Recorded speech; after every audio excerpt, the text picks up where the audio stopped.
Before starting this lecture, please open the channel, then go to the playlist. After that, you have to watch the playlist of sleep and biological rhythm and then behavioral neuroscience for deep knowledge.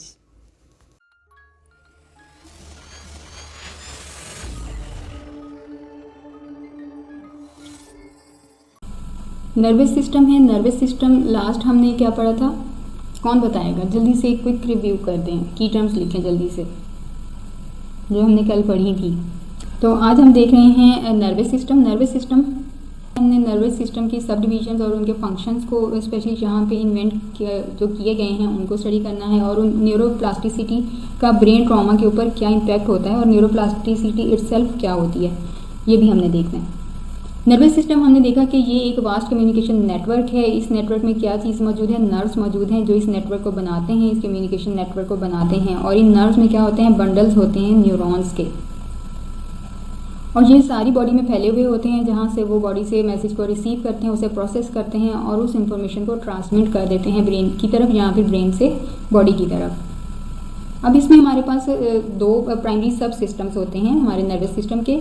कौन कौन से? CNS and PNS, central nervous system and the peripheral nervous system. अब ये central nervous system और peripheral nervous system आपने देखा होगा। Central nervous system में हमारे पास क्या होता है? ब्रेन होता है और स्पाइनल कॉर्ड होती है। ब्रेन का वेट हमने कल देखा कि ये ब्रेन का वेट 3 पाउंड्स होता है, और अगर हम kg में देखें तो 1.4 kg एक ब्रेन का वेट होता है। इसके अलावा ये क्रेनियल कैविटी होती है, जिस cranial cavity and protected by the skull.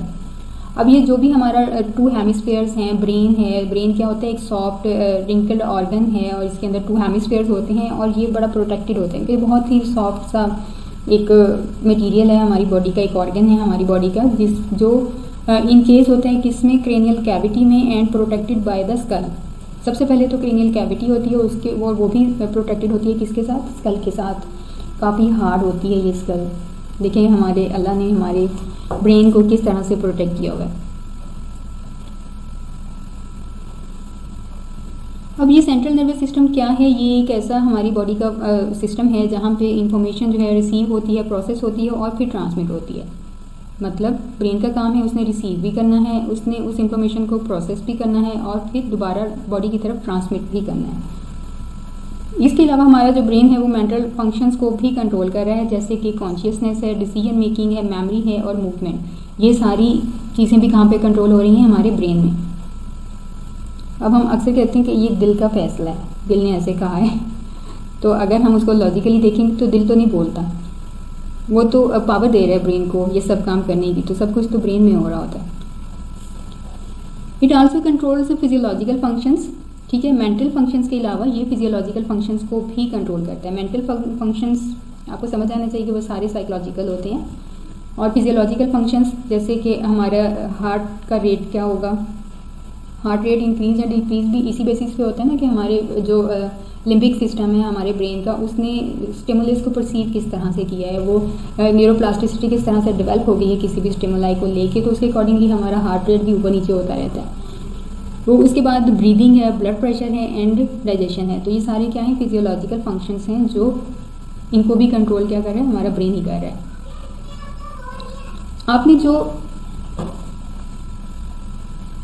जो वीडियोस देखी उसमें आपने देखा कि ब्रेन की हम बता रहे हैं कि 6 मेजर डिवीजन्स हैं। इसके अलावा जो ज़्यादा डिवीजन्स पूछी जाती हैं अक्सर के हाइंड ब्रेन, मिड ब्रेन और फोर ब्रेन में कौन कौन से रीजन्स आते हैं ब्रेन के। So basically human brain is divided into 3 regions. 3 regions हैं, कौन कौन से? Hind brain, mid brain and fore brain. कुछ इसको हाइंड ब्रेन की जगह बजाय हिंड ब्रेन भी कहते हैं, तो वो UK एंड US लैंग्वेज का फ़र्क है बेसिकली। ठीक है, अब हाइंड ब्रेन के अंदर क्या क्या चीज़ें आती हैं बताएं ज़रा, किसी को पता है?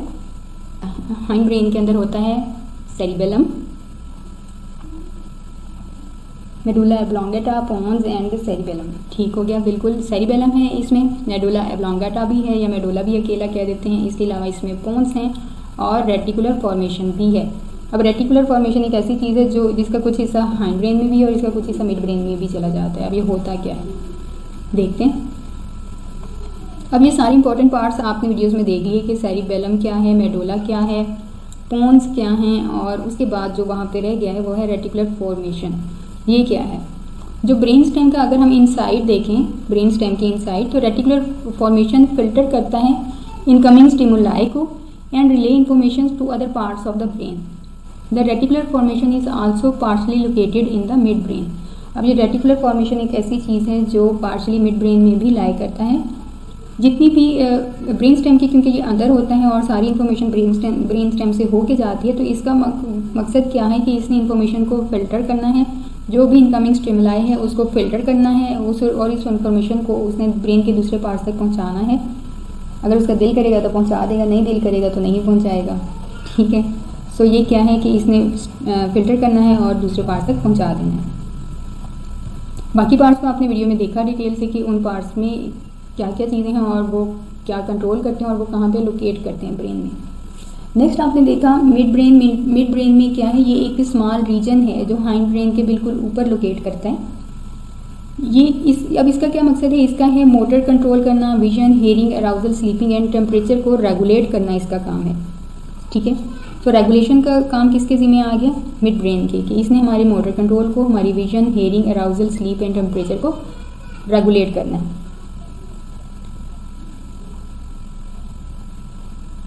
अब इसका मेजर पार्ट क्या है मिड ब्रेन का, कि सबसे इम्पॉर्टेंट फंक्शन जो है वो है कि इसने वो इन्फॉर्मेशन जो हमारी सेंसरी पाथवेज के थ्रू आती हैं उसको ब्रेन के दूसरे पार्ट्स तक इसने पहुंचाना होता है। ठीक है, सेंसरी इन्फॉर्मेशन जो भी सेंसरी पाथवेज से हमें जो भी इन्फॉर्मेशन मिल रही है उसको ट्रांसमिट करना ब्रेन के दूसरे पार्ट्स तक, ये बेसिकली मिड ब्रेन का काम होता है। मिड ब्रेन इसके अलावा अगर हम देखें तो मेजर कंपोनेंट्स होते हैं मिड ब्रेन में, जिसको हम कहते हैं टेक्टम एंड टेगमेंटम। अब ये क्या होता है tectum and tegmentum, these two acts as a brain roof and floor. एक ब्रेन का रूफ है मिड ब्रेन का और एक मिड ब्रेन का फ्लोर है। जो रूफ है उसे कहेंगे टेक्टम और जो फ्लोर है उसे कहेंगे टेगमेंटम। अब रूफ क्योंकि लाइट होती है उसके ऊपर तो सिर्फ फैन ही होता है ना, तो उसका नाम भी हल्का ही है टेक्टम, तो आपने इसी से एसोसिएट कर लेना। और जो हमारा फ्लोर होता है वो बेचारा वैसे ही चीज़ों से भरा पड़ा होता है, इसी तरह उसका नाम भी हैवी है, दैट इज़ टेगमेंटम। अब ये tectum and tegmentum governs visual and auditory reflexes such as orienting to a sight और साउंड। ठीक है, अब ये दोनों जो ब्रेन एंड फ्लोर हैं ये डिफरेंट तरह से वर्क कर रहे हैं। इन्फॉर्मेशन कहाँ से आ रही है, मतलब जो हम सुन रहे हैं, जो देख रहे हैं, अब हम हर तरह से जहाँ से भी आ रही है, ऊपर से, नीचे से, दाएं से, बाएं से, जहाँ से भी हमें इन्फॉर्मेशन आ रही है, ये टेक्टम और टेगमेंटम उसको परसीव कर लेते हैं और फिर उस इन्फॉर्मेशन को ब्रेन के दूसरे पार्ट तक पहुँचाते हैं जहाँ पे उनके फर्दर फंक्शनिंग हो रही होती है कि इन सेंसेस को अब हमने परसीव करके इसके अकॉर्डिंग फंक्शन करना कैसे है। उसके लिए हमारे फोर ब्रेन के अंदर डिफरेंट लोब्स हैं जहाँ पे ये इन्फॉर्मेशन जाती है और वो इसको फर्दर ट्रांसमिट करते हैं इन्फॉर्मेशन को प्रोसेस करके। इसके बाद आ जाता है हमारे पास फोर ब्रेन। अब फोर ब्रेन में क्या है, फोर ब्रेन में हमारे पास है thalamus, hypothalamus, hippocampus, amygdala and cerebrum. अब यहाँ पर आपने ये चीज़ याद रखनी है, ये जो thalamus, hypothalamus, hippocampus and amygdala, ये चार ऐसी चीज़ें हैं जिनको हम लिम्बिक सिस्टम भी कहते हैं। ठीक है, लिम्बिक सिस्टम। तो ये अक्सर क्वेश्चन एक दो बार मैंने देखा है पेपर में आया हुआ कि लिम्बिक सिस्टम में कौन कौन से एरियाज होते हैं, तो वो उसमें 3-4 का ना ग्रुप बना के दे दिया जाता है। तो अब उसमें से आपने देखना है कि ये चारों जिसके अंदर हों या चार नहीं तो ये तीन हों इनमें से, तो वही करेक्ट ऑप्शन है। तो अगर उसमें सेरिब्रम आ जाता है तो cerebrum is not a limbic system.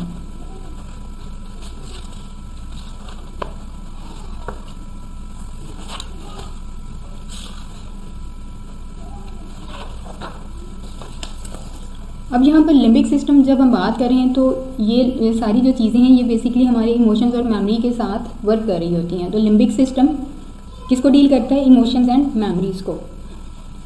एक मिनट दे, मैं छोटी को चुप करवा लूँ।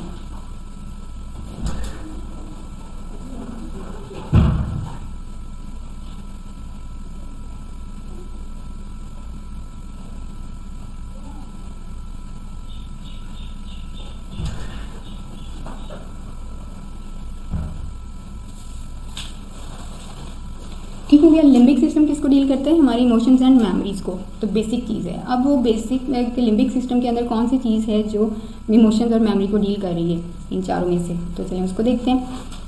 थैलेमस आपने देखा कि ये कहाँ पे लोकेट करता है, इसका क्या फंक्शन है। हाइपोथैलेमस का भी आपने देखा कि ये क्या चीज़ रेगुलेट कर रहा है और इसका क्या फंक्शन है। आता है ना सबको, रिपीट करने की तो ज़रूरत नहीं है ना।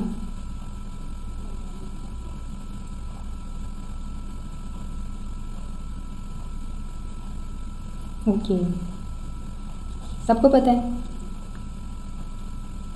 फोर ब्रेन के ये सारे पार्ट्स आपको पता है, ठीक है। एमिगडाला का क्या काम है?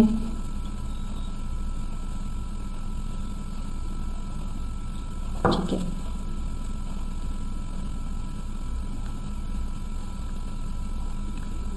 उसके बाद हिपोकैम्पस। यहाँ पे एक चीज़ मैं आपको बताती हूँ कि हिपोकैम्पस जो है ना, ये हमने देखा कि ये शॉर्ट टर्म मेमोरी को लॉन्ग टर्म मेमोरी में कन्वर्ट कर देता है, ठीक है। फॉर एग्जांपल, यहाँ पे एक एग्जांपल है, जब हम एग्ज़ाम के लिए स्टडी करते हैं तो हमारा हिपोकैम्पस ही हमें चीज़ों को मेमोराइज़ करने में, जो फैक्ट्स हैं, फिगर्स हैं, डेट्स हैं, इवेंट्स हैं, उनको याद करने में, उनको रट्टा लगाने में काफ़ी हेल्प करता है। क्या? हिपोकैम्पस। अब हम क्या करते हैं कि अगर हमारा हिपोकैम्पस किसी भी वजह से डैमेज हो जाए तो फिर क्या होता है? तो फिर ब्रेन न्यू मेमोरीज़ को स्टोर नहीं कर पाता। अब इसको फर्दर देख लेते हैं कि जब हम न्यू मेमोरीज़ को स्टोर नहीं कर पाते तो उसको कहते क्या हैं। तो आपने अक्सर नाम भी सुना होगा, सुना है ना, नाम तो सुना होगा, इंटेरोग्रेड एमनेशिया कहते हैं।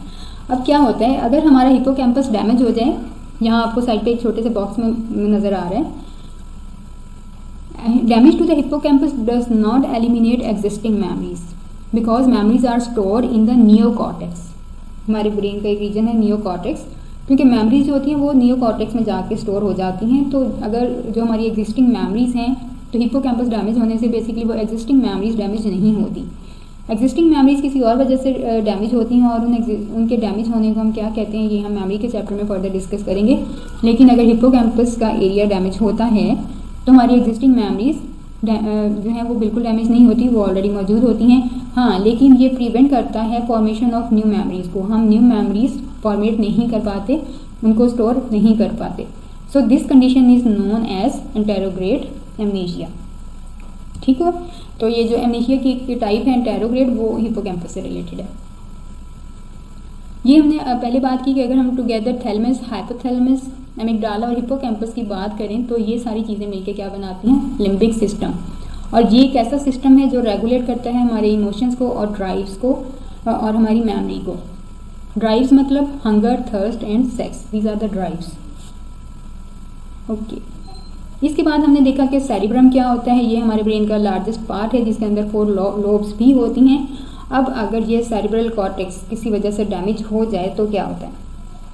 अब ये जो सेरिब्रल कॉर्टेक्स होता है, इसमें बहुत सारे एसोसिएटेड एरियाज होते हैं जो आपस में कंपोज होते हैं, और ये सारे एरियाज रिस्पॉन्सिबल किसके लिए होते हैं? For associating information in the sensory and motor cortex. अब ये कॉर्टाइसिस क्या होता है? ये प्लूरल है किसकी? कॉर्टेक्स की।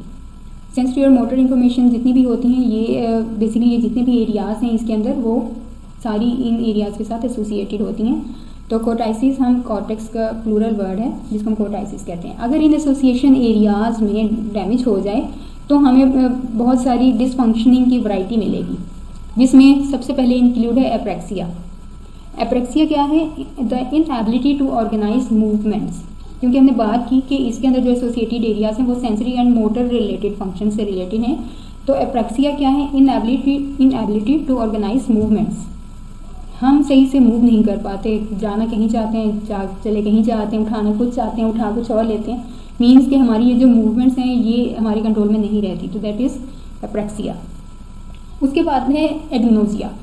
एग्नोसिया क्या है? ये difficulty in processing sensory input. जो भी सेंसरी इन्फॉर्मेशन हमें मिल रही है, रिसीव हो रही है, हम उसको प्रोसेस नहीं कर पाते। तो this difficulty is called agnosia.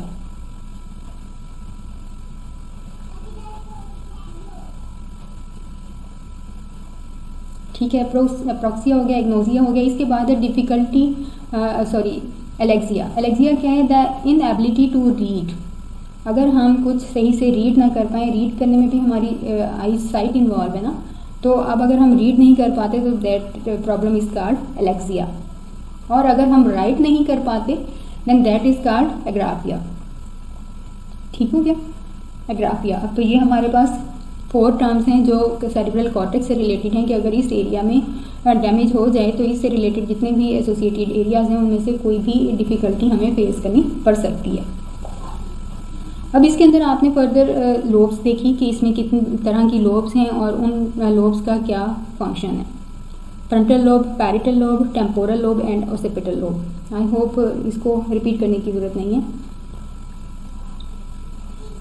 इसके अलावा आपने ये भी देखा कि हमारी ये जो लोब्स होती हैं, इनको each of its lobes is divided into left and right hemisphere. अब ये जो हमारा राइट और लेफ्ट हेमिस्फेयर है ना, इसको हम लेटरलाइजेशन भी कहते हैं।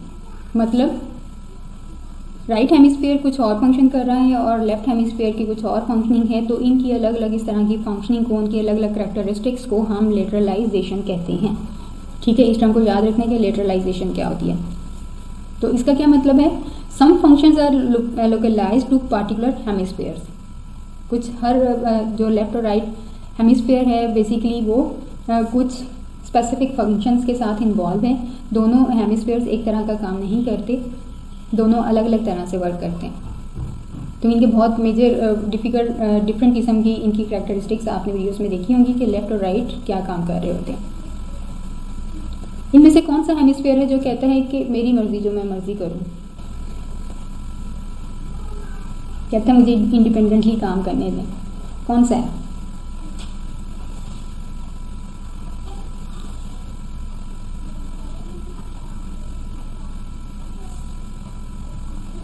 Yes, the right one says I am a right. Okay, so अब यहाँ पर एक क्वेश्चन आता है कि कौन सा जो हमारा हेमिस्फेयर है वो ज़्यादा डोमिनेंट होता है, राइट या लेफ्ट। तो ये कोई भी कंडीशन हो सकती है, कोई भी हेमिस्फेयर डोमिनेंट हो सकता है, इधर राइट भी और लेफ्ट भी। इस पर अभी कोई डिबेट अभी तक चल रही है कि लेफ़्ट है या राइट है, लेकिन क्योंकि हमारे पास बहुत सारे लोग लेफ्ट हैंडेड भी हैं, कुछ राइट हैंडेड भी हैं, तो उसकी बेस पर ये डिसाइड करना डिफ़िकल्ट हो गया हुआ है कि कौन सा हेमिस्फेयर ज़्यादा डोमिनेंट है। तो बेसिकली दोनों ही अलग अलग तरह से काम कर रहे होते हैं, लेफ़्ट भी और राइट भी। जो लेफ्ट हैंडेड हैं उनका राइट हेमिस्फेयर डोमिनेंट होता है और जो राइट हैंडेड हैं उनका लेफ्ट हेमिस्फेयर ज़्यादा डोमिनेंट होता है। Got it? अब ये उलट चलते हैं ना, हम डोमिनेंट हैंड के साथ जो उससे अपोजिट वाला हेमिस्फेयर है वो डोमिनेंट होता है, क्योंकि हमारा राइट हेमिस्फेयर लेफ्ट बॉडी को कंट्रोल कर रहा है और हमारा जो लेफ्ट हेमिस्फेयर है वो राइट साइड को कंट्रोल कर रहा है। तो ये इसकी फंक्शनिंग और कंट्रोलिंग बॉडी को वो एक दूसरे के ऑपोजिट है। अब इसके अलावा आपने यहाँ पे इंपॉर्टेंट रीजन्स भी पढ़े जो कि लैंग्वेज के साथ एसोसिएट करते हैं। ठीक है, लैंग्वेज के साथ जो दो रीजन्स एसोसिएट करते हैं वो है Wernicke's area and Broca's area. Wernicke's area और ब्रोकास एरिया, इसमें हम बात करें स्पीच कम्प्रीहेंशन की और स्पीच प्रोडक्शन की। क्या मतलब इन दोनों टर्म्स का, कम्प्रीहेंशन एंड प्रोडक्शन? कौन बताएगा जल्दी से?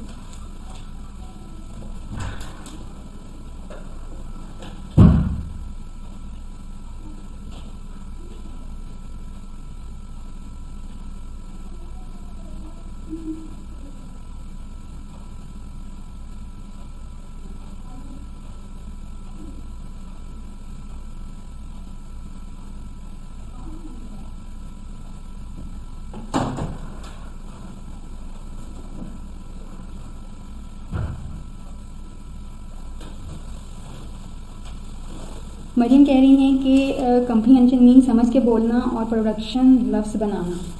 ब्लूबर्ड कहती हैं comprehension means how we understand things. Meaningful speech in this case. Yes, बिल्कुल ऐसे ही स्पीच कम्प्रीहेंशन का मतलब है कि जो हम बोलने जा रहे हैं पहले उसको समझना कि हम बोलना क्या जा रहे हैं। ठीक है, और स्पीच प्रोडक्शन मतलब जो आपने समझ लिया है अब आप उसके बाद आपने उसको बोल के बताना है। तो ये स्पीच कम्प्रीहेंशन और स्पीच प्रोडक्शन, इस पर बड़ी रिसर्च भी हुई थी जिसको हम स्प्लिट ब्रेन इंजरी भी कहते हैं। स्प्लिट ब्रेन पेशेंट्स थे जिनके ऊपर ये स्टडी भी की गई थी और इन एरियाज़ को आइडेंटिफाई भी किया गया था, स्पीच कम्प्रीहेंशन और स्पीच प्रोडक्शन को। स्पीच पर अगर हमारा सबसे पहले तो वर्निक्स एरिया किसने आइडेंटिफाई किया था? कार्ल वर्निक ने, और इसकी जो डेट्स हैं वो है 1848 to 1905। और ये जो हमारा वर्निक्स एरिया है ये टेम्पोरल लोब में लोकेट करता है। ठीक है, वर्निक्स एरिया कहाँ पे लोकेट करता है? टेम्पोरल लोब में। इसके बाद हमारे पास आता है ब्रोकास एरिया। ब्रोकास एरिया किसने ढूंढा था? पाल ब्रोका ने। ठीक है, पॉल ब्रोका, अब इसकी जो एज है 1824 टू 1880, इसकी उम्र काफ़ी कम थी ना पॉल ब्रोका की। अब वर्निक्स में हम बात कर रहे हैं कि यहाँ पे स्पीच कम्प्रीहेंशन को ये डील कर रहा है वर्निक्स एरिया। अगर यहाँ ये वर्निक्स एरिया डैमेज हो जाए तो क्या होगा, रिसेप्टिव अफेजिया होगा। रिसेप्टिव अफेजिया का मतलब है इनएबिलिटी टू कम्प्रीहेंड स्पीच। जो बात बोली जा रही है उसको समझना, अंडरस्टैंड करना, या जो बात आप बोलना चाह रहे हो उसको समझ ना पाना, दैट इज़ कम्प्रीहेंड स्पीच। अगर आपने कोई चीज़ पकड़ी हुई है और आप समझ रहे हैं कि ये क्या चीज़ है, आप देख रहे हैं, उसको देख के तो बता सकते हैं कि इसका क्या नाम है, लेकिन आप उसको समझ नहीं पाएंगे, तो that is receptive aphasia. Receptive aphasia mean inability to comprehend speech. अगर ब्रोकाज एरिया हमारा डैमेज हो जाता है तो फिर एक्सप्रेसिव अफेजिया। एक्सप्रेसिव अफेजिया क्या मतलब होता है कि हम जो भी बोलना चाहते हैं या अपनी बात दूसरों को पहुंचाना चाहते हैं तो वो क्या होता है, एक्सप्रेस करना, अपने थॉट्स को, अपने इमोशंस को एक्सप्रेस करना। सो उससे रिलेटेड है एक्सप्रेसिव अफेजिया। इसमें क्या होता है, loss of the ability to speak, आप बोल नहीं पाते।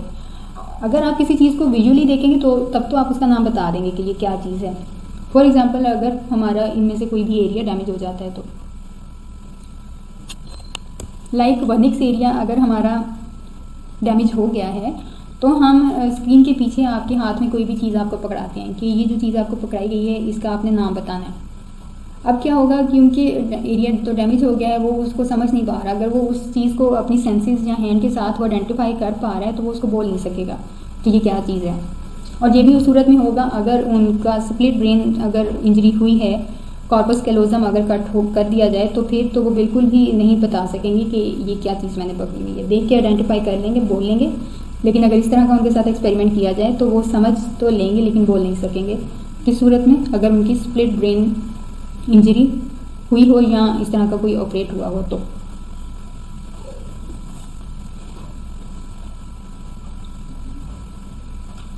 उसके बाद हमारे पास आता है, आप इन सब के से रिलेटेड जो जो टर्म्स हैं, जो जो डिसऑर्डर्स हैं, डिसेबिलिटीज़ हैं, उनको साथ साथ नोट करते जाना है, ठीक है। क्योंकि सारे डिसऑर्डर्स और सारी डिसेबिलिटीज़ को क्लिनिकल के या एबनॉर्मल के चैप्टर में कवर नहीं करेंगे। जो जिस चैप्टर में मौजूद हैं उनको उसी में पढ़ेंगे, जो रह जाएंगी उनको हम जाके स्टडी करेंगे एबनॉर्मल में। उसके बाद आता है स्पाइनल कॉर्ड। स्पाइनल कॉर्ड के बारे में आपने डिटेल से देख लिया क्या होता है। रिफ्लेक्स भी अब आपको पता होगा कि रिफ्लेक्स क्या होता है, इनवॉलेंटरी एक्शन होता है और ये बहुत स्पॉन्टेनियस एक रिस्पांस होता है कि ये एक ऐसा रिस्पांस है जो जस्ट स्पाइनल कॉर्ड से होकर वापस आ जाता है, ब्रेन तक जाता ही नहीं है, ठीक है। जैसे कि अगर कोई आपके नी पर अचानक से कोई पेंसिल है, इसका बारीक सी पिन है और वो उसने आपके घुटने पर ज़ोर से रखती है तो आपको फ़ौरन एक नी जर्क लगेगा, तो दैट इज़ द रिफ्लेक्स, ठीक है। सडन आपने अपनी बॉडी को मूव कर लिया या आपने उस हार्डनेस से बचाया या स्विच से करंट लगा तो अचानक से आपने हैंड पीछे कर लिया, कोई गर्म चीज़ पकड़ी है तो अचानक से उसको छोड़ दिया, so that is the reflex. अब मैं आपको एक एग्जांपल देती हूँ। फॉर एग्जांपल, आपने एक गर्म पतीला पकड़ा है लेकिन आप उसको छोड़ नहीं रहे, क्यों? कौन बताएगा? क्या आपने एक गर्म पॉट को, एक दूध है, गरम एक उबलती हुई देगची, गर्म देगची है या पतीला है, आपने उसको उठाया है, आप उसको छोड़ नहीं रहे, क्यों नहीं छोड़ रहे? तो रिफ्लेक्स के अकॉर्डिंग तो आपको छोड़ देना चाहिए कि आपको गर्म महसूस हो रहा है, your senses are feeling harm, so you should drop the pot, why you are not dropping that. अच्छा, ब्लू बर्ड ने क्वेश्चन पूछा हुआ है, मैम ये दोनों एरियाज किस हेमिस्फीयर में लोकेट करते हैं? लेफ्ट हेमिस्फीयर में लोकेट करते हैं, ठीक है। अगर हम इसमें लोब्स की बात करें तो वर्निक्स एरिया टेम्पोरल लोब में होता है और जो हमारा है ब्रोकाज एरिया वो फ्रंटल लोब के भी पार्ट्स होते हैं। उसका जो प्री फ्रंटल कॉर्टेक्स होता है ना फ्रंटल लोब का, उसमें हमारा ब्रोकाज एरिया लोकेट करता है और ये दोनों होते हैं लेफ्ट हेमिस्फीयर में। अब फर्स्ट टाइम जब आप गरम पॉट को उठाएंगे तो आपका रिफ्लेक्स वहाँ पे हेल्प करेगा, आप उसको सडनली छोड़ देंगे, ठीक है। सारा जो भी उसमें दूध था या पानी था या जो भी चीज़ थी वो सारी गिर जाएगी। अब उस एज अ रिज़ल्ट क्या होगा?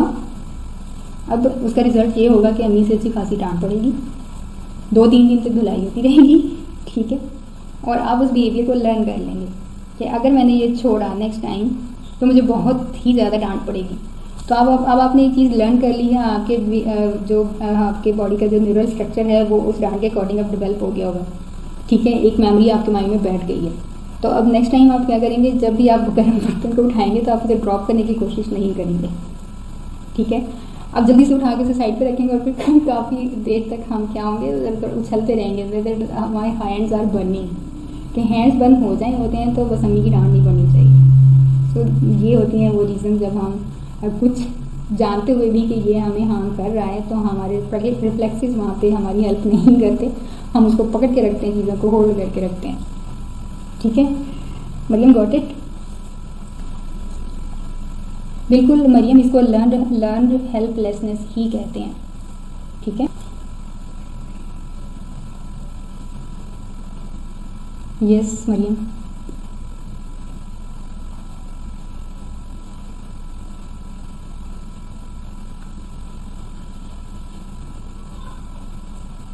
इसके बाद हमारे पास आता है जी पेरिफेरल नर्वस सिस्टम। इसमें हमने देखा पेरिफेरल नर्वस सिस्टम में हमारे पास कौन कौन से फर्दर डिविजन्स हैं, somatic nervous system and autonomic nervous system. Somatic means somatoform disorders भी आपने देखे होंगे जो वॉलंटरीली होते हैं, जिसमें हम ज़्यादातर साइकोलॉजिकल रीजंस दे रहे होते हैं। तो सोमैटिक नर्वस सिस्टम भी क्या है, वो सारी चीज़ें जो हमारे अपने कंट्रोल में होती हैं। तो नर्वस ये वाला nervous system, somatic nervous system, उनको कंट्रोल करता है जो वॉलंटरीली होती हैं।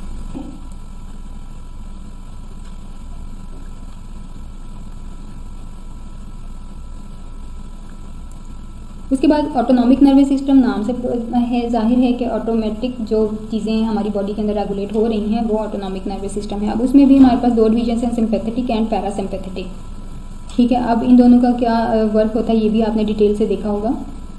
सो नर्वस सिस्टम की दो डिवीजन है, सेंट्रल एंड पेरिफेरल।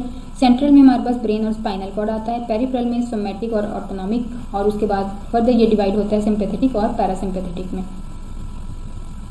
इससे पहले हम न्यूरोप्लास्टिसिटी की तरफ बढ़ने से पहले इसी को इस मैप के थ्रू दोबारा से रिवाइज कर लेते हैं। सेंट्रल नर्वस सिस्टम में ब्रेन और स्पाइनल कॉर्ड होता है और इसमें ये हमारा इंटीग्रेटिव और कंट्रोल सेंटर है, ठीक है, कंट्रोल सेंटर है। पेरिफेरल नर्वस सिस्टम में हमारे पास cranial nerves and spinal nerves होती हैं और इसमें कम्युनिकेशन लाइंस होती हैं between central nervous system and rest of the body.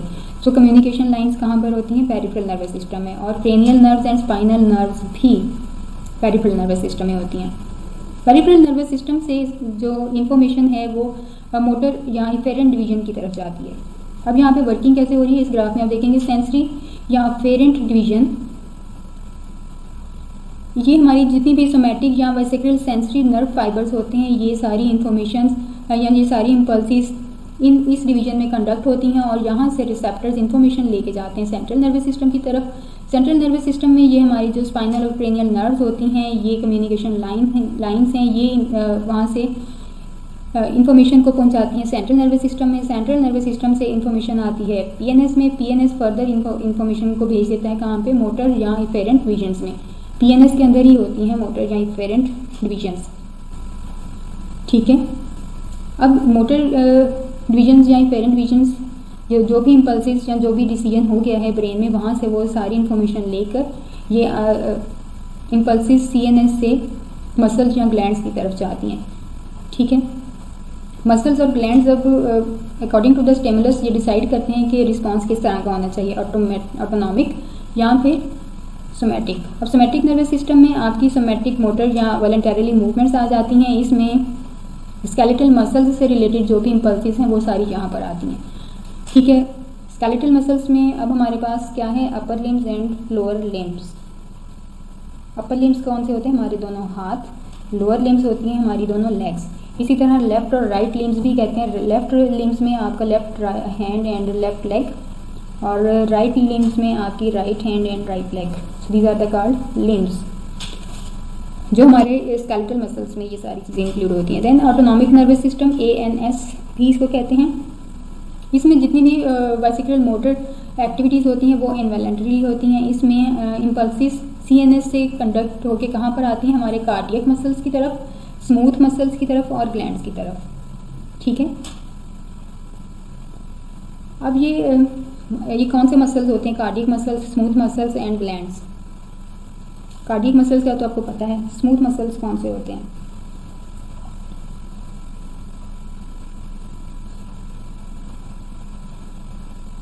तो इस पॉइंट को आपने नोट कर लेना है और देखना है कि कार्डियक मसल्स, स्मूथ मसल्स और ग्लैंड्स क्या होते हैं। ठीक है, अब यहाँ पे जो हमारी इफेरेंट न्यूरॉन से जो इन्फॉर्मेशन ऑटोनॉमिक नर्वस सिस्टम में आती है, वहाँ पे अब हमारे दो तरह की डिवीजन्स हैं जो इसमें इन्वॉल्व होती हैं, कि सिंपैथेटिक और पैरासिम्पैथेटिक, जिसको हम फाइट और फ्लाइट कहते हैं। सिंपैथेटिक को फाइट और फ्लाइट, या तो हमारी उस जो भी इम्पल्स या वो क्या है स्टिमुलस के अकॉर्डिंग अब हमें फाइट करना है या भागना है उस सिचुएशन के साथ। So that is the fight और फ्लाइट, मतलब दोनों ही सूरतों में हम एक्टिव हो रहे हैं, चाहे हम फाइट करें या फ्लाइट करें। और पैरासिम्पैथेटिक में क्या होता है, रेस्ट और डाइजेस्ट। अब आपको डाइजेस्ट करना है या फिर रेस्ट करना है, so that is the parasympathetic. अब आपकी जो भी इम्पल्सिस, जो भी सारी एनर्जी वो सारी फाइट और फ्लाइट रिस्पॉन्स के अंदर कंज्यूम हुई थी, जितने भी आपके मसल्स या ग्लैंड्स उसमें एक्टिवेट हुए थे, अब उन सब को न्यूट्रलाइज करना किसका काम है, पैरासिम्पैथेटिक डिविजन्स का। तो that is the major difference. Fight और फ्लाइट दोनों ही सूरतों में हमारी बॉडी एक्टिव हो जाती है, तो दैट इज़ सिंपैथेटिक डिवीजन। और रेस्ट और डाइजेस्ट दोनों ही सूरतों में हम खुद को रिलैक्स कर रहे होते हैं, तो that is the parasympathetic division. Further हमने ये देख लिया कि सेंट्रल नर्वस सिस्टम में, पेरिफेरल नर्वस सिस्टम में क्या चीज़ें हैं, और हमारे पास सेंट्रल नर्वस सिस्टम में क्या है। ये सारी चीज़ें हमने पढ़ ली। उसके बाद फोर ब्रेन, मिड ब्रेन और हाइंड ब्रेन, जिसमें हमने देखा कि सेरिबेलम है, पोन्स है, मेडुला है हाइंड ब्रेन में। उसके बाद अगर हम मिड ब्रेन की बात करें तो रेटिकुलर फॉर्मेशन है। रेटिकुलर फॉर्मेशन को हाइंड ब्रेन में भी लिखा जाता है और मिड ब्रेन में भी, क्योंकि ये दोनों में ही लाई करता है। उसके बाद अगर हम फोर ब्रेन की बात करें तो इसमें हमारे पास है थैलेमस, ठीक है, थैलेमस है, और सेरेब्रल कॉर्टेक्स है और लिम्बिक सिस्टम। थैलेमस का क्या काम है, सेरेब्रल कॉर्टेक्स की फर्दर 4 डिविजन्स हैं, frontal, temporal, parietal and occipital lobe. और अगर हम इसमें लिम्बिक सिस्टम की बात करें तो लिम्बिक सिस्टम भी हमारे पास फोर ब्रेन में आता है, और लिम्बिक सिस्टम में हमारे पास है hypothalamus, hippocampus, amygdala and pituitary glands. Pituitary glands भी लिम्बिक सिस्टम में मौजूद हैं, और लिम्बिक सिस्टम कहाँ पे है, हमारे फोर ब्रेन में। और पिट्यूटरी ग्लैंड्स का क्या काम है, regulate the release of hormones. Hormones को रिलीज करना बेसिकली पिट्यूटरी ग्लैंड्स का पर्पस है। बिल्कुल मरीम ठीक कह रही है, कार्डियक हार्ट मसल्स होते हैं और स्मूथ मसल्स हम स्टमक पे होते हैं। ठीक हो गया, तो ये हमारा पूरा सेंट्रल नर्वस सिस्टम यहाँ पे कंप्लीट होता है। अब हम देखते हैं कि अब इसकी न्यूरोप्लास्टिसिटी क्या है।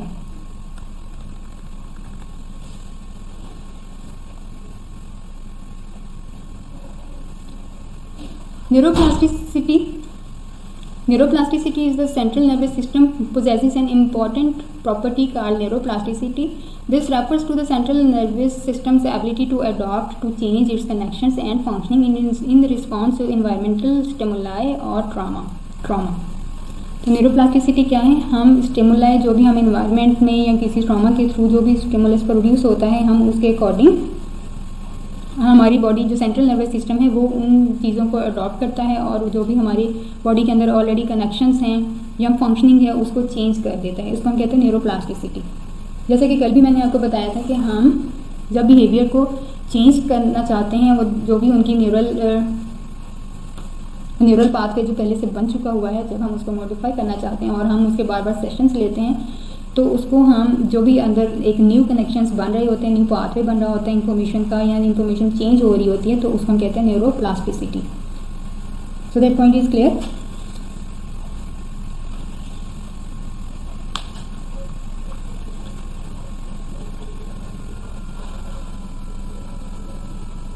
इसके बाद एक और टर्म आती है जिसको हम कहते हैं synaptic plasticity.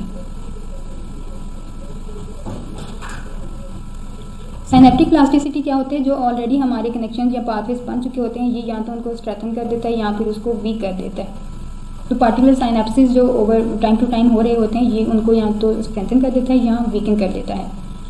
A process that is essential for learning and memory. और इस साइनेप्टिक प्लास्टिसिटी बेसिकली जब हम कोई नई चीज़ें लर्न कर रहे होते हैं या हमारी मेमोरी से रिलेटेड कोई भी चीज़ होती है, तो बेसिकली साइनेप्टिक प्लास्टिसिटी वहाँ पे वर्क कर रही होती है। ठीक है,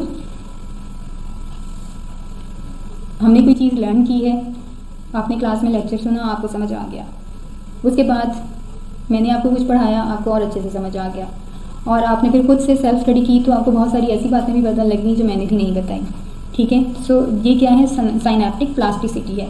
क्या आपने एक चीज़ लर्न की और अब आप उस लर्निंग, जो भी आपने लर्निंग मटेरियल लर्न किया है, अब आप उसको बार बार डिफरेंट वेज से सीख रहे हो, मुख्तलिफ जगहों से सीख रहे हो, तो आपकी ये साइनेप्टिक प्लास्टिसिटी क्या है, ये और ज़्यादा स्ट्रेंथन हो जाएगी।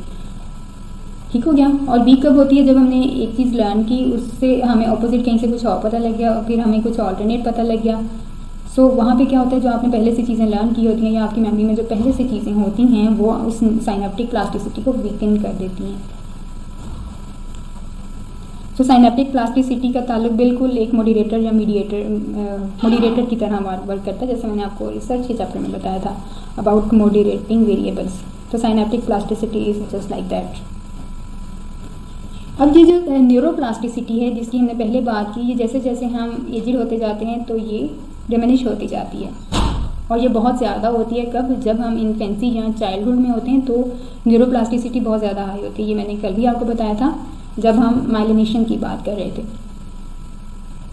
ठीक है, अब ये इन्फेंसी और चाइल्डहुड में क्यों ज़्यादा होती है, क्योंकि वहाँ पे ब्रेन अभी स्टिल डेवलप हो रहा होता है, और जब हम जैसे जैसे एजिड होते जाते हैं तो वहाँ पे मुख्तलिफ किस्म के इफ़ेक्ट्स होते हैं। कुछ हम वैसे ही ओल्डर एडल्ट की कैटेगरी में इंक्लूड हो जाते हैं, और कुछ ट्रॉमा हो जाते हैं, कुछ इंजरीज हो जाती हैं, कुछ ऐसे ट्रॉमेटिक इवेंट्स हो जाते हैं जिसकी वजह से ये जो न्यूरोप्लास्टिसिटी है ये टाइम के साथ साथ ख़त्म होती जाती है, और अगर ये ख़त्म हो जाए तो हम इसको रिस्टोर नहीं कर सकते।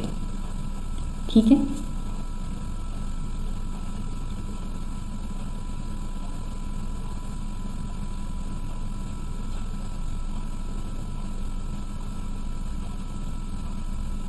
यहाँ पे हम बात करें may never recover certain lost functions. Neuroplasticity with the age, अगर किसी भी इंजरी या ट्रॉमा की वजह से इसके फंक्शंस लॉस्ट हो जाएं तो हम इसको रिकवर नहीं कर सकते। हाँ, इस पर अभी तक डिफरेंट रिसर्चेज हो रही हैं कि हम आर्टिफिशियल न्यूरॉन्स बना लें और उन आर्टिफिशियल न्यूरॉन्स को हम यूज़ करके इस न्यूरोप्लास्टिसिटी को दोबारा से मेंटेन कर पाएँ या साइनेप्टिक प्लास्टिसिटी को मेंटेन कर पाएँ। तो इस तरह की रिसर्च स्टिल अंडर प्रोसेस है, हो रही है, लेकिन अभी कहीं पे भी इम्प्लीमेंट नहीं हुई।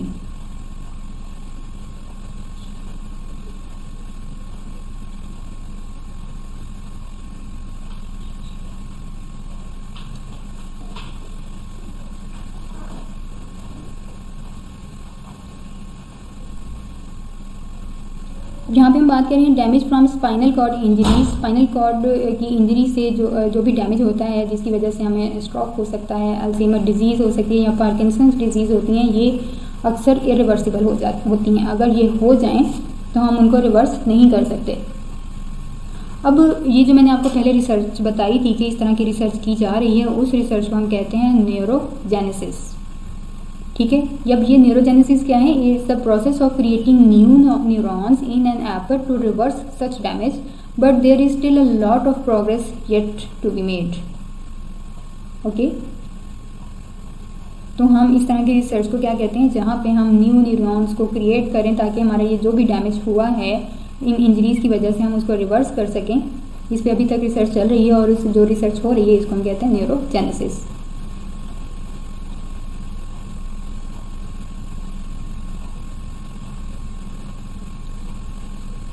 ठीक है, तो हमारी जो भी नेचुरल न्यूरोप्लास्टिसिटी होती है हमारे ब्रेन्स की, हमारी पूरी फंक्शनिंग की, और हम वर्क को किस तरह से लर्न कर रहे हैं, तो ये अगर डैमेज हो जाता है तो ये बहुत लिमिटेड हो रह जाता है हमारे लिए कि हम इस न्यूरोप्लास्टिसिटी को फर्दर कंटिन्यू कर सकें, उसको रिवर्स कर सकें, हम वर्क जो हमारे इर्द गिर्द हो रहा है हम उसको मज़ीद लर्न कर सकें। तो ये सारी फंक्शनिंग जो है वो लिमिटेड हो जाती है, क्योंकि हमारे मोस्टली जो फंक्शंस होते हैं वो लॉस हो चुके होते हैं, और हम इनको नेचुरली रिस्टोर नहीं कर सकते इन फंक्शंस को, कि हमें कोई टेक्निक बता दें या कोपिंग स्ट्रेटजीज बता दें कि ये हमारा लॉस हो गया है, हम इसको रिस्टोर कर लें। तो सच अभी तक ऐसा कुछ नहीं हुआ, और अगर हम इसको ठीक कर भी सकते हैं, रिस्टोर कर भी सकते हैं, तो वो उसी सूरत में मुमकिन है अगर ये न्यूरोजेनेसिस की रिसर्च जो है ये कामयाब हो जाती है तो। ओके, तो ये हो गया हमारा टोटल नर्वस सिस्टम के बारे में बात। उसके बाद आता है हमारा second system, that is the endocrine system. ठीक है, पहले हमने नर्वस सिस्टम की बात की जिसमें हमारे पास 2 सिस्टम्स थे, अब हम कर रहे हैं एंडोक्राइन सिस्टम। ये दूसरा पार्ट है जो हमारी बॉडी की फंक्शनिंग को रेगुलेट करता है। अब इसमें जो biological basis for behaviour is the endocrine system, the main function of endocrine system is to maintain the body's homeostasis. Homeostasis की टर्म से पूछी जाती है कि इसका मतलब क्या है। ठीक है, it's internal equilibrium with in a changing external environment. Externally जो भी इन्वायरमेंट चेंज हो रहा है उसके अकॉर्डिंग हमें अपने इंटरनल जो हमारा जो भी पार्ट है उसको इक्वल रखना, उसको इंटरनल इक्विलिब्रियम को मेंटेन रखना। बाहर का इन्वायरमेंट या स्टिमुलस चाहे जो भी है उसको हम कहते हैं होम्योस्टेटिस। अब इसको हम किस तरह से मेंटेन रखते हैं? Bye releasing hormones into the blood stream. हमारी बॉडी में कुछ हार्मोन्स होते हैं, उनको हम ब्लड में हम उनको रिलीज़ करते हैं, जिसकी वजह से ये इंटरनल इक्विलिब्रियम जो है वो मेंटेन रहता है। अब ये यहाँ पे हार्मोन्स क्या होते हैं? Hormones are specialised chemicals that stimulate और inhibit different kinds of activity in receiving cells. तो हमारे जो सेल्स होते हैं, रिसीविंग सेल्स होते हैं, उसमें बिल्कुल उसी तरह से वर्क करते हैं जैसे न्यूरोट्रांसमीटर्स काम कर रहे होते हैं। लेकिन ये हमारे nervous system, peripheral nervous system में ये प्रोड्यूस हो रहे होते हैं, डिफरेंट ऑर्गन्स में प्रोड्यूस हो रहे होते हैं। तो यहाँ पर हमारे पास जो सबसे पहले हमारा एंडोक्राइन ऑर्गन है, जिसको हम ग्लैंड्स कहते हैं, ये प्रोड्यूस होता है।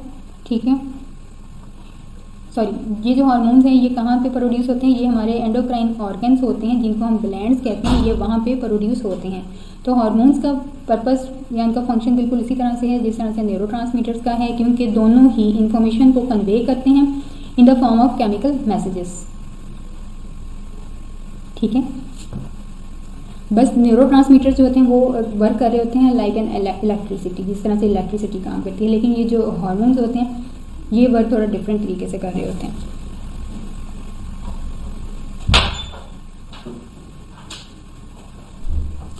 अब ये किस तरह से वर्क करते हैं? मैंने बताया कि जो हमारे न्यूरोट्रांसमीटर्स हैं वो उनकी ट्रांसमिशन तो एक बिजली की तरह हो रही होती है। हार्मोन्स की ट्रांसमिशन किस तरह से होती है?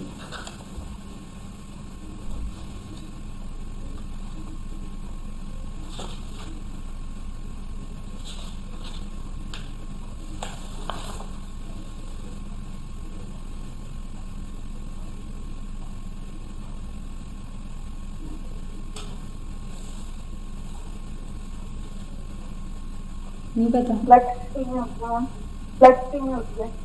ब्लड स्ट्रीम में होती है, बिल्कुल ये ब्लड स्ट्रीम में होती है, लेकिन एक इलेक्ट्रिसिटी की तरह जैसे न्यूरोट्रांसमीटर्स वर्क कर रहे होते हैं उस तरह से नहीं होती। ठीक है, इनको थोड़ा सा टाइम ज़्यादा लगता है काम करने में और प्रोड्यूस होने में, और ये बहुत देर तक इसके इफ़ेक्ट्स जो हैं वो रहते हैं।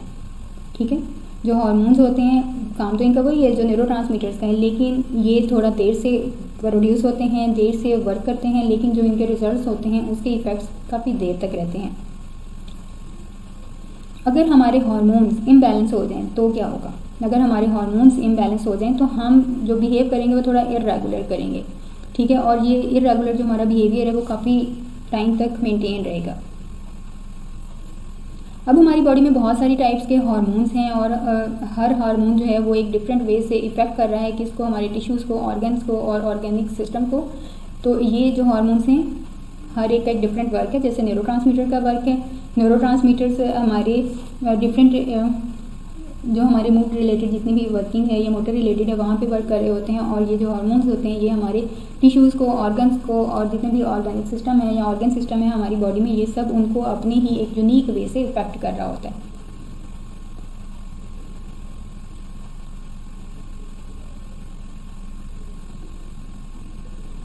अब यहाँ पर क्योंकि ये दोनों अलग-अलग सिस्टम हैं, दोनों काम एक दूसरे के तकरीबन क्लोज ही कर रहे होते हैं, लेकिन यहाँ पर अगेन इस सारे एंडोक्राइन सिस्टम को भी हमारा ब्रेन ही कंट्रोल कर रहा होता है। तो एंडोक्राइन सिस्टम का इंचार्ज भी हमारा ब्रेन ही है। अब क्या होता है, ये हमारा ब्रेन ही है जो इन एंडोक्राइन सिस्टम को कंट्रोल कर रहा है और डायरेक्ट भी कर रहा है कि ग्लैंड्स जो हैं इनको हार्मोन्स किस तरह से रिलीज़ करने हैं और इसका किस तरह से इफ़ेक्ट करना है। और इसके अलावा ये बेसिकली बहुत सारे हार्मोन्स को हमारा ब्रेन जो है वो टारगेट कर रहा होता है कि हमने कौन से मुख्तलिफ हार्मोन्स को एट अ टाइम हमने ट्रिगर करना है या उसको इनहिबिट करना है या एक्साइट करना है। अब इसमें जो सबसे ज़्यादा इन्फ्लुएंशियल ग्लैंड है जिसकी सबसे ज़्यादा बात की जाती है वो है पिट्यूटरी ग्लैंड। पिट्यूटरी ग्लैंड के बारे में अक्सर सुना होगा, अखबारों में, न्यूज़पेपर में, न्यूज़ में, हाइट को बढ़ाने के लिए कि आपके पिट्यूटरी ग्लैंड्स पे वर्किंग करें। अगर वो एक्टिवेट हो जाता है तो आपकी हाइट बढ़ सकती है। तो पिट्यूटरी ग्लैंड्स का इस हवाले से बड़ा जिक्र होता है। अब ये पिट्यूटरी ग्लैंड क्या है, ये एक बहुत ही छोटा सा नन्हा मुन्ना सा स्ट्रक्चर है जो हमारे ब्रेन के कोर एरिया में लोकेट करता है, और इसको कंट्रोल कौन करता है, हाइपोथैलेमस इसको कंट्रोल कर रहा है। किसको, पिट्यूटरी ग्लैंड्स को। पिट्यूटरी ग्लैंड्स ऐसे ग्लैंड्स हैं या ग्लैंड्स के हार्मोन्स हैं जो एक्टिवेट करते हैं और डायरेक्ट करते हैं अदर ग्लैंड्स को थ्रू आउट द बॉडी। इसके अलावा हम पिट्यूटरी ग्लैंड को मास्टर ग्लैंड भी कहते हैं। किसका, एंडोक्राइन सिस्टम का। एंडोक्राइन सिस्टम का मास्टर ग्लैंड कौन सा है, पिट्यूटरी ग्लैंड है। अब इसको मास्टर ग्लैंड क्यों कहते हैं, क्योंकि ये बहुत सारे दूसरे ग्लैंड जो हमारे ग्लैंड्स हैं बॉडी के, उनको भी कंट्रोल और डायरेक्ट कर रहा होता है। इसके अलावा एक और इम्पॉर्टेंट ग्लैंड है जिसको डायरेक्टली पिट्यूटरी ग्लैंड कंट्रोल कर रहा है, वो है थायराइड ग्लैंड। अब ये थायराइड ग्लैंड कहाँ पे लोकेट करता है, ये हमारी जो नेक का फ्रंट सेंटर पार्ट है यहाँ पे लोकेट करता है। ये थायराइड जो ग्लैंड्स हैं ये भी हार्मोन सीक्रेट करते हैं, और इस हार्मोन का मकसद है मेटाबॉलिज्म जो हमारी बॉडी के अंदर है उसको कंट्रोल करना। मेटाबॉलिज्म क्या होता है कि हम जो भी खाना खाते हैं उसको एक यूजेबल एनर्जी में कन्वर्ट करना, दैट इज़ मेटाबॉलिज्म। अब इस मेटाबॉलिज्म की टर्म को आपने याद रखना है, क्योंकि आगे चल के जब हम इससे रिलेटेड डिसऑर्डर्स को पढ़ेंगे तो वहाँ पे मेटाबॉलिज्म का जिक्र दोबारा से आएगा कि अगर हमारी बॉडी फूड को कन्वर्ट नहीं कर पाती, उसको मेटाबोलाइज नहीं कर पाती, तो कौन सा डिसऑर्डर हो सकता है, किसको पता है, कौन बता सकता है।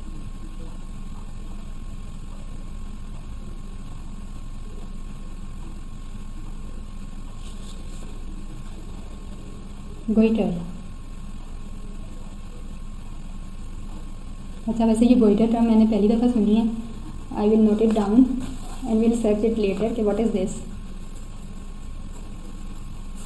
Bluebird, you introduced me a new term. Now I am curious about this.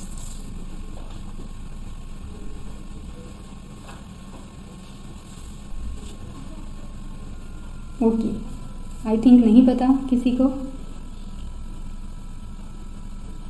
नहीं हो सकता है स्पेलिंग ठीक हो, टर्म आपने ठीक लिखी हो, मैंने इसको कभी ना पढ़ा हो, ऐसा भी हो सकता है। ज़रूरी नहीं है, आप लोग ही मुझसे सीखते हैं, मैं भी आप लोगों से सीखती हूँ।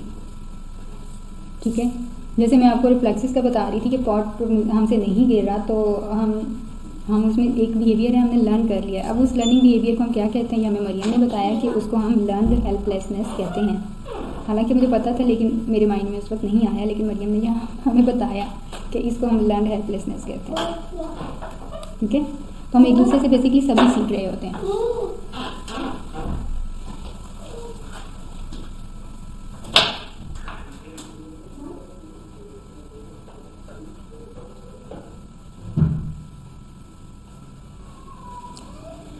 ओके जी, यहाँ पे हम जो मेटाबॉलिज्म की बात करें इसको हम कहते हैं PKU, फिनाइल कैटोन्यूरिया।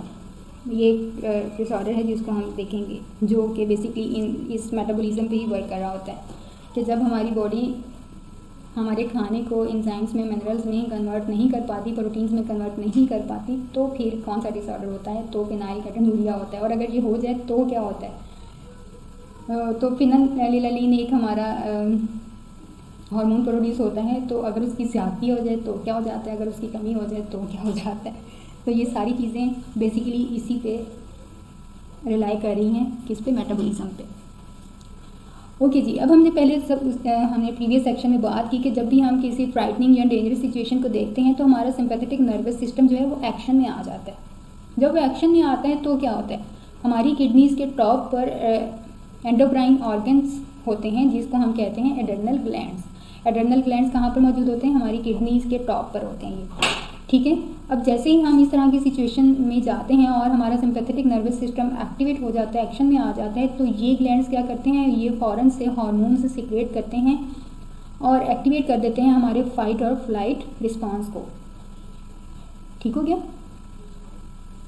अब इससे क्या होता है कि जैसे ही ये इस हार्मोन को सीक्रेट करते हैं हमारी बॉडी में, क्योंकि अब हमें फाइट या फ्लाइट रिस्पांस की तरफ जाते हैं, तो इन हार्मोन्स के एक्टिवेट होने से या हमारे ब्लड स्ट्रीम में सीक्रेट होने से क्या होता है, हमें शार्प एंड सडन एनर्जी मिलती है। तो जब हमें ये सडन एनर्जी मिलती है तो ही हम उस स्ट्रेसफुल सिचुएशन को हैंडल कर पाते हैं। अब वो लोग जो इस तरह की सिचुएशन को देख के बेहोश हो जाते हैं, उनके साथ क्या होता है?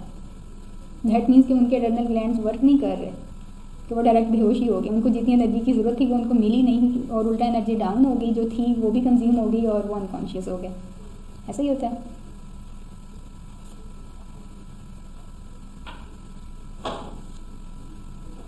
अब वो हार्मोन्स जो जिनको हम स्ट्रेस हार्मोन्स भी कहते हैं, उनके नाम हैं कॉर्टिसोल एंड एड्रेनलिन।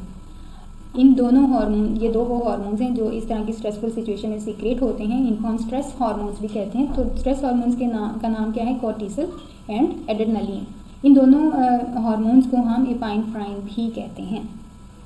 ठीक है। सो स्ट्रेस हार्मोन क्या है? आप इसमें अगर आपके पास कोई भी ऑप्शन आती है एपाइनेफ्राइन तो आप उसको करेक्ट कर देंगे, अगर बाकी दोनों हार्मोन्स के नाम नहीं दिए हुए तो। और अगर दिए हुए हैं तो आपने कॉर्टिसोल या एड्रेनलिन दोनों दिए हैं तो ये करेक्ट है। अगर इनमें से कोई एक दिया है तो आपने उसको ओके कर देना है। तो ये हमारे पास स्ट्रेस हार्मोन भी है। एड्रेनल ग्लैंड जो हमारे फाइट और फ्लाइट रिस्पॉन्स में जो हार्मोन सीक्रेट होता है उसको हम कॉर्टिसोल, एड्रेनलिन या एपाइनेफ्राइन कुछ भी कह सकते हैं, कुछ भी आपको आ सकता है। सो ये अब हमें हेल्प क्या करते हैं? हमारे मसल्स को प्रिपेयर करते हैं कि वो एक्ट कर सकें, और हमें अलाउ करते हैं कि हम अपनी फ़िज़िकल फोर्स को यूज़ कर सकें या फिर भाग सकें। अगर हमें फ़ाइट करना है तब भी फ़िज़िकल फोर्स चाहिए, और अगर हमें भागना है तब भी फ़िज़िकल फोर्स चाहिए, और हमारे मसल्स को ताकत भी चाहिए। सो ये क्या करते हैं? हमें सडन एनर्जी प्रोवाइड करते हैं। कौन? एड्रेनल ग्लैंड्स या फिर हार्मोन्स। कौन से हार्मोन्स? कॉर्टिसोल, एड्रेनलिन या फिर एपाइनेफ्राइन। और ये कहाँ पे लोकेट करते हैं ग्लैंड्स? हमारी किडनीज के टॉप पर। आई होप मुझे 3-4 बार रिपीट कर दिया, अब आपको भूलेगा नहीं। इसके अलावा दो और हमारे इम्पॉर्टेंट एंडोक्राइन ग्लैंड्स होते हैं जो कि हैं ओवरीज एंड टेस्टिस। अब ये कहाँ पे लोकेट करते हैं? In the pelvic area secrete female hormones called estrogen and progesterone. ठीक हो गया। ओवरीज में ये फीमेल से रिलेटेड ये कुछ हार्मोन्स हैं जो फीमेल्स इन हार्मोन्स को सीक्रेट करती हैं, और इन हार्मोन्स को हम क्या कहते हैं? Estrogen and progesterone. ठीक है। अब इन हार्मोन्स का क्या रोल है? ये हार्मोन्स एक पेशेंटियल रोल प्ले करते हैं in the menstrual cycle and pregnancy. इन दो हार्मोन्स का बेसिकली ये पर्पज़ है। तो इसको जहाँ से भी घुमा के आपसे पूछ लिया जाए तो आपको इन हार्मोन्स का नाम पता होना चाहिए, और इन हार्मोन्स का फंक्शन क्या है ये पता होना चाहिए, और ये हार्मोन्स कहाँ से सीक्रेट होते हैं तो ये भी पता होना चाहिए कि ये कहाँ पे होते हैं?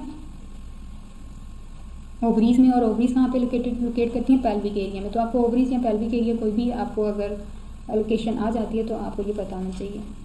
इसके बाद मेल्स में होती हैं टेस्टिस। ये कहाँ पे लोकेट करती हैं? सेक्रोटम में। और ये जो मेल सेक्स हार्मोन्स ये रिलीज़ करते हैं उन हार्मोन को हम कहते हैं एंड्रोजेंस। ठीक हो गया? एंड्रोजेंस।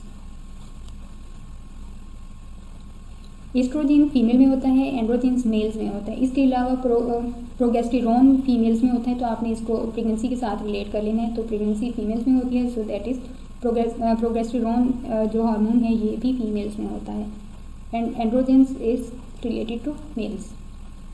और ये कौन सा हार्मोन है जो सीक्रेट करता है क्या? Sex hormones. The most common androgen is testosterone. अब जो सबसे ज़्यादा कॉमन एंड्रोजन है उसमें आता है टेस्टोस्टेरोन। एंड्रोजन के अंदर भी एक कॉमन एंड्रोजन है जिसको हम टेस्टोस्टेरोन कहते हैं, which directs the growth of sex organs. ठीक है। सेक्स हार्मोन्स रिलीज करते हैं एंड्रोजेंस, और सेक्स ऑर्गन्स की ग्रोथ कौन सा हार्मोन करता है? टेस्टोस्टेरोन करता है। इसकी वजह से पुबर्टी आती है और सेक्सुअल डिजायर्स भी क्रिएट होती हैं। So these are the hormones related to males and females.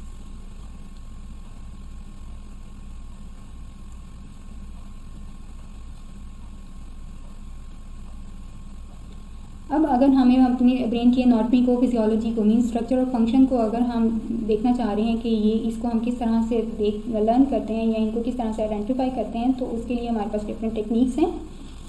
Research technologies और रिसर्च टेक्निक्स दो अलग अलग चीज़ें हैं। तो सबसे पहले टेक्नोलॉजी कौन सी यूज़ की जाती है? The first one is EEG, इलेक्ट्रोइंसेफ्लोग्राफ। तो इसको अब आपने कैसे याद रखना है कि जो हमारी वेवलेंथ बनती है ना, तो एक बेसिकली बहुत ब्रॉडर या हाई एरिया को ये कवर करती है, छोटे छोटे पार्ट्स को कवर नहीं करती। एक लार्ज स्केल पे ये ईईजी वर्क करती है, जिसमें हम ब्रेन की एक्टिविटी को फाइंड आउट करते हैं। और ये ब्रेन की एक्टिविटी मीन्स अगर हम सो रहे हैं तो आपने स्लीप के साइकिल्स पढ़े होंगे, वो जितनी भी साइकिल्स आपको नज़र आते हैं उसकी जो स्टेजेस हैं वो सारी ईईजी के थ्रू ही डिवेल्प करते हैं। और ये ज़्यादातर यूज़ कहाँ होती है, स्लीप रिलेटेड डिसऑर्डर, स्लीप की स्टेजेस और ड्रीम से रिलेटेड स्टेजेस, वहाँ पे ईईजी यूज़ की जाती है। यहाँ पे ईईजी में क्या होता है, multiple electrodes placed on the subjects scalp. मुख्तलिफ किस्म के इलेक्ट्रोड्स होते हैं जो हमारे जो भी पेशेंट है उसके स्कैल्प के ऊपर इनको प्लेस कर दिया जाता है। अब ये ईईजी क्या करती है, ये डिटेक्ट करती है और कंट्रोल करती है इलेक्ट्रिकल ब्रेन एक्टिविटी को या फिर ब्रेन की वेव्स को डिटेक्ट करती है। और उसके बाद जो हमारे बिहेवियर में उसके अकॉर्डिंगली जो चेंज आ रहा होता है, डॉक्टर्स उसको आइडेंटिफाई करते हैं।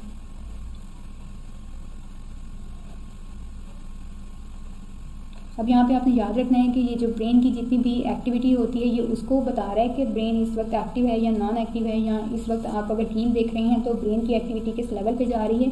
ये सिर्फ एक्टिविटी को बताते हैं, लेकिन वो एक्टिविटी ब्रेन के किस एरिया में हो रही है या ये फंक्शन किस एरिया में स्पेसिफाइडली एक्टिवेट है ये नहीं बताता। ठीक है, लार्ज स्केल पे ब्रेन की एक्टिविटी बताता है, लेकिन ये एक्टिविटी ब्रेन के किस एरिया में हो रही है और वो ब्रेन का वो एरिया इस वक्त क्या फंक्शनिंग कर रहा है ये ईईजी नहीं बताती। उसके बाद सेकंड है हमारे पास MRI. MRI stands for magnetic resonance imaging, MRI. तो अक्सर इनकी एब्रीवेशंस भी पूछी जाती हैं कि ये किसकी एब्रीवेशन है।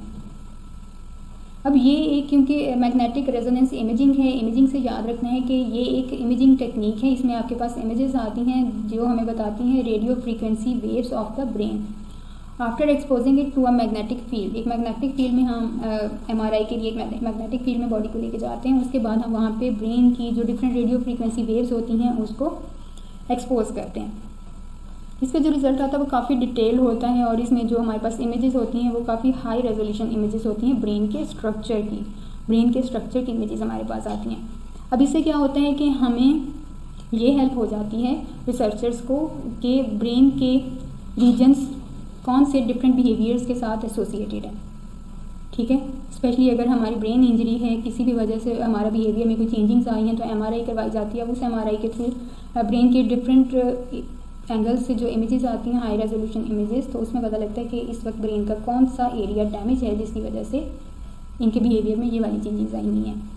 सो उसके लिए हम एमआरआई करवाते हैं जिसमें इमेजेस होती हैं और बॉडी को मैग्नेटिक फील्ड में रखा जाता है। इसके बाद इसी से रिलेटेड एक और टेक्नोलॉजी है जिसको हम कहते हैं फंक्शनल एमआरआई, एफएमआरआई। अब इसके नाम से आपको पता लग रहा होगा कि दैट इज़ फंक्शनल। अब फंक्शनल का क्या मतलब है कि इस एफएमआरआई में हम क्या रिवील करते हैं, हमारे changings in blood oxygen and blood flow.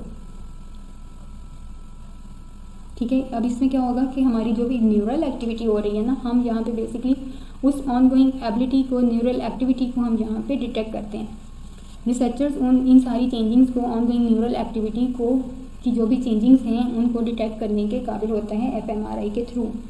अब ये सारी चेंजिंग्स न्यूरल एक्टिविटी में जो भी चेंजिंग्स होती हैं उसके साथ साथ हमारे ब्लड में ऑक्सीजन का लेवल और हमारे ब्लड का फ्लो, ये दोनों चीज़ें भी एफएमआरआई में डिटेक्ट होती हैं। अब इसकी एक एग्जांपल दी है कि इसकी फॉर एग्जांपल हम एक एग्जांपल जहाँ पे दे रहे हैं कि what the fMRI can show is the activity of the visual cortex located in the occipital lobe. When the patient in the fMRI machine is given a photo to look at, for example, colors in the fMRI image change. तो हम क्या होता है जब हम किसी patient को ये कहते हैं, कोई तस्वीर दिखाते हैं, उसे कहते हैं कि इस तस्वीर की तरफ देखें, तो जब वो उस कलर की तरफ देखेगा तो एफएमआरआई का जो इमेज होगा ना वो चेंज हो जाएगा। दैट मीन्स कि वो हमारी फंक्शनिंग बता रहा है कि हमने किसी चीज़ की तरफ देखा है तो फ़ौरन एफएमआरआई में जो चेंज पिक्चर है, इमेज है, उसका कलर चेंज हो जाएगा। ठीक है, इसके अलावा ये भी बताता है कि हमारी एक्टिविटी जो है वो इंक्रीज़ हुई है या डिक्रीज़ हुई है। और जब पेशेंट उस पिक्चर की तरफ देखना बंद कर देगा तो क्योंकि कलर दोबारा से चेंज हो गया, जो हम कलर परसीव कर रहे थे वो चेंज हो गया है, तो अगेन वो इमेज जो एफएमआरआई में शो हो रही है उसका कलर अगेन चेंज हो जाएगा। इसका मतलब है कि जो एक्टिविटी हो रही थी वो अब ख़त्म हो गई है। अब इस टेक्निक के थ्रू हमें क्या पता चलता है, रिसर्चर्स को क्या पता चलता है कि वो ये देख सकते हैं कि ब्रेन एक सर्टेन बिहेवियर के दौरान किस तरह से काम कर रहा है। ठीक है, MRI क्या है, सिंपल इमेजिंग है जिसमें इमेजेस हैं हाई रेजोल्यूशन की, जस्ट हम देख रहे हैं कि ब्रेन का कौन सा स्ट्रक्चर इसमें इन्वॉल्व है इस तरह के बिहेवियर में। लेकिन fMRI में हम प्रॉपर फंक्शनिंग भी देख रहे हैं कि अगर इस एरिया में डैमेज है या ये हमारा स्पेसिफिक एरिया वर्क कर रहा है तो किस तरह की इमेज बनती है, और अगर नहीं कर रहा तो किस तरह की इमेज बन रही है। सो MRIs revealed brain structure and fMRI reveals brain function. तो ये चीज़ आपने याद रखनी है, ब्रेन स्ट्रक्चर को MRI और ब्रेन फंक्शन को fMRIs। उसके बाद एक और बड़ी टर्म आपने सुनी होगी, that is the PET scan. PET किसको कहते हैं, पोजिट्रॉन एमिशन टोमोग्राफी। ये भी एक इमेजिंग डिवाइस है। ये सबसे पहले तो एक स्पेशल रेडियो एक्टिव डाई होता है जो हमारे ब्लड स्ट्रीम में इसको इंजेक्ट करते हैं। उसके बाद जब ये ब्रेन में एब्जॉर्ब हो जाता है तो फिर हम पेट स्कैन करते हैं जो कि ब्रेन की एक्टिविटी को यहाँ पे स्कैन कर रहा है बेसिकली। अब हमारे जितने भी न्यूरोलॉजिकल डिसऑर्डर्स होते हैं पेट स्कैन के थ्रू बेसिकली हम उन डिसऑर्डर्स को डायग्नोज करते हैं। सो क्या करते हैं, डायग्नोज करते हैं न्यूरोलॉजिकल डिसऑर्डर्स को किसके थ्रू, पेट स्कैन के थ्रू।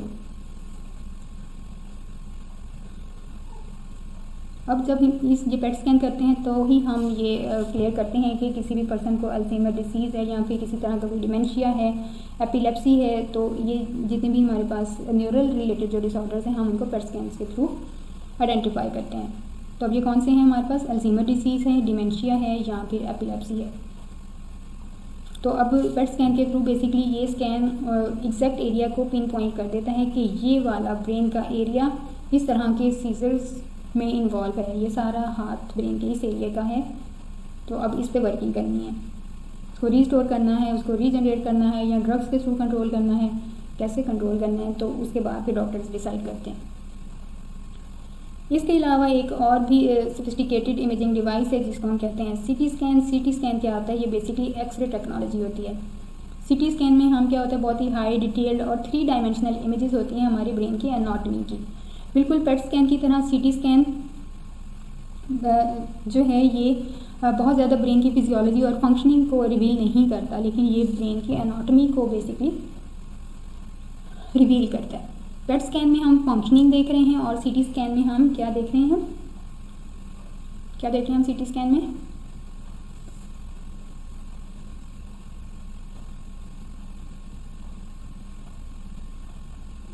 सारे खामोश बैठे हुए हैं।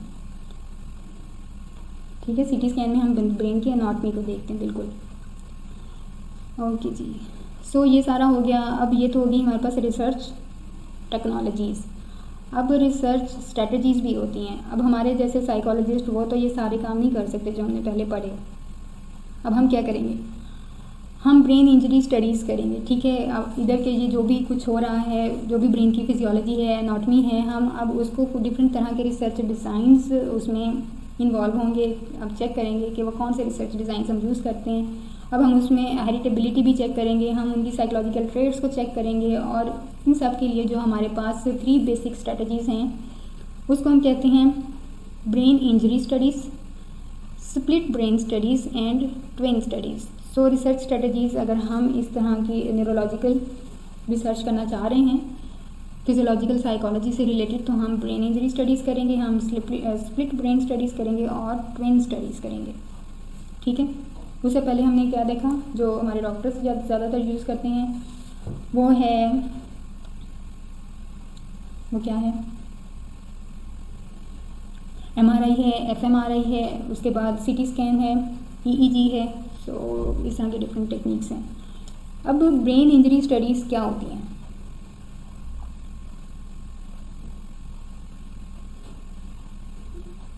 पढ़ना ही है बस करें।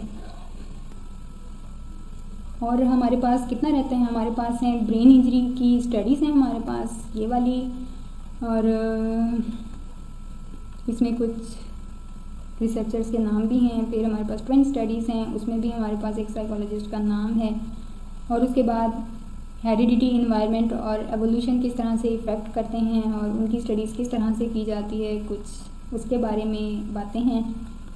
और बस ये है इसमें। उसके बाद हमने देखनी है क्या देखना है, जेनेटिक डिसऑर्डर्स देखने हैं कि वो कौन कौन से जेनेटिक डिसऑर्डर्स होते हैं जो फिजियोलॉजी से रिलेटेड होते हैं, बाय बर्थ होते हैं।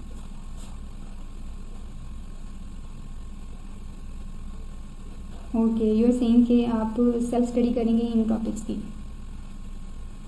चलें ठीक हो गया, ये भी अच्छी बात है। अगर आप सेल्फ स्टडी कर लोगे तो सेल्फ स्टडी करनी है तो ये आपके पास अगर स्क्रीन शो हो रही है, ये मैं आपको कुछ जेनेटिक डिसऑर्डर्स हैं, इनके नाम यहाँ पे आपको शो हो रहे हैं। Down syndrome, Klinefelter syndrome, Down syndrome आ गया हमारे पास, Klinefelter syndrome, Turner syndrome, phenylketonuria. उसके बाद है ये आपकी असाइनमेंट कि फर्दर जो हमारे 3 डिसऑर्डर्स हैं इनको अब आपने खुद स्टडी करना है, ठीक है। तो ये हम कल पढ़ेंगे इंशाल्लाह। लेकिन ये जो आपकी असाइनमेंट जो मैंने आपको आज देनी थी इस चैप्टर को कवर करने के बाद, तो ये अब आप पहले से स्टडी कर लीजिएगा। So that is your self study material, ठीक है। Now keep watching, keep learning and follow your curiosity, and don't forget to subscribe. See you in the next one.